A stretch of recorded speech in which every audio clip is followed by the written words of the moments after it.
In the last video, we submitted a request as a branch team member on behalf of one of our customers. That request was routed directly to our deposit operations team. We're now logged in as a deposit operations team member, and we're looking at our homepage in our workspace. Everything you're looking at is configurable, so each of your operations teams can have specific experiences to them. Work can be routed to the operations teams from any channel.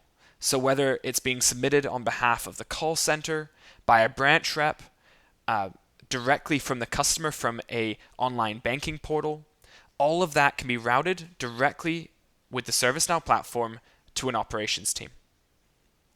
We're looking at our request as a line item here within this list. However, with ServiceNow, the way we really want to route work is with something called advanced work assignment. That's full skills-based routing. So across any channel, we're able to route work based on the skills, the capacity, and many more attributes about who the agent is. We're going to select to open up this deposit interest rate adjustment request. As this loads, this pops a few things. So first of all, what we're now looking at is our interest rate adjustment case type. This is very important because in ServiceNow, not every case is the same. This allows each of your teams to have specific sandboxes where they can define different experiences for their agents to make them the most efficient. This has also popped a playbook within this interest rate adjustment. This is a series of steps that guide an agent to resolution, but they're also incredibly configurable and also can take many different directions. So for example, if we selected a specific exception reason or to straight through process, any combination of attributes can result in it jumping, for example, and skipping approvals and going directly to execution. There are also maybe scenarios where you don't want it to be routed to an agent based on certain attributes.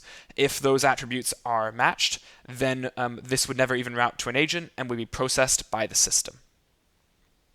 So the first step is we can review the information that was submitted by our branch rep on behalf of the client, Fiona Clark. We review this and we can continue. The next step is to review the calculations. These were daily compounded calculations where we can understand exactly what the correct interest earned was and see how that grows over time. This all looks accurate, and we can actually look and make changes to those interest rate calculations directly from the Interest Calculations tab. We'll select to submit the interest rate calculations. This now lets us know, hey, please review the outcome of the model and make any adjustments before submitting. We can see the total interest earned, the total amount of the exception, and the total new money. Now that the intake looks accurate, we can submit, and this is going to trigger a set of approvals based on any different set of metrics that were in the original request. This is now being routed to the QC team. They don't have to live within a playbook like this. This could be sent via email for them to click a thumbs up or thumbs down. They could review any of this information from whatever system of their choosing. We're able to submit some approval notes. So let's say looks good, and we can approve this. Next, it's going to let us know that it's actually going to ask for the banking center, another name for the branch, is approval next. As we move back to our banking center, we're able to refresh this page, and we're able to see a task that's been assigned to our banking center.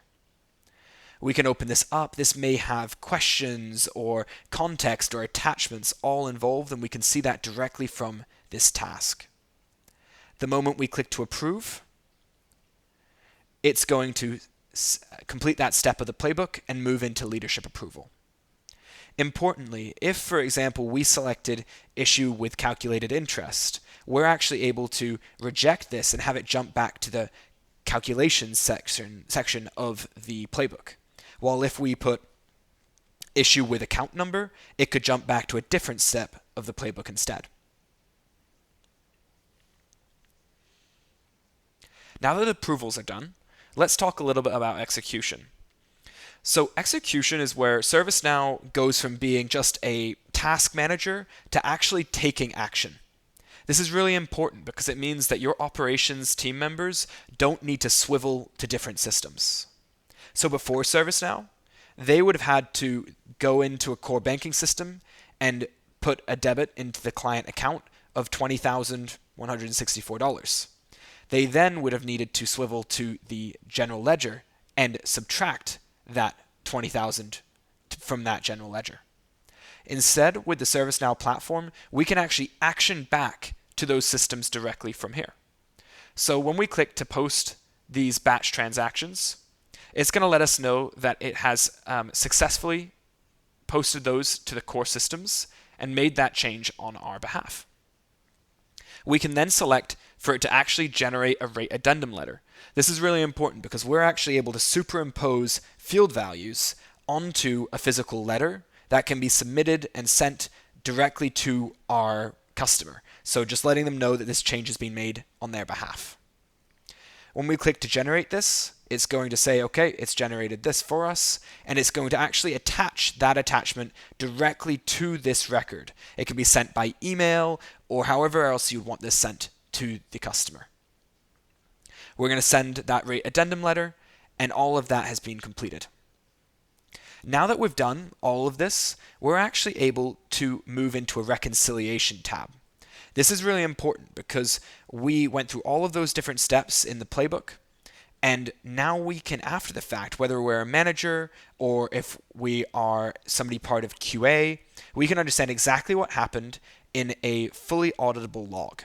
So we can understand the different tasks that were assigned to the QC, Banking Center, and leadership teams all for approvals, when those were approved and who made those approvals. We can understand exactly how much was debited from the client account and credited to the GL. We can also see all the different metrics that were driven and the related links as well. So we could click into the GL link, the link within Fiserv. A Salesforce case, for example, if we're tying in to Salesforce as a front end. We have many different functionalities that allow us to be able to essentially reconcile all this information and expose it to our operations team. Now that we've handled an interest rate adjustment, I'd like to show you what it looks like when you build a playbook in ServiceNow, like the one we just went through. So this is the back end. What we're seeing here is called Workflow Studio, and we're looking at that interest rate adjustment playbook. There's two different views for looking at these playbooks. We're able to see this from a BPM type of view where we can see each step and exactly how that work has been routed. We can go in and add in new decisions or activities directly within this builder. We can also see it from a board view where we're able to see each of the three stages that you saw shown to the agent, which is intake, approval, and execution. And then we're able to see the different activities that were run in real time. As you could see, you could actually drag and drop and make changes in real time. It's really easy. I don't know any code, but I could build a playbook exactly the one that you saw today. Thank you very much for watching. Please let me know if you have any questions.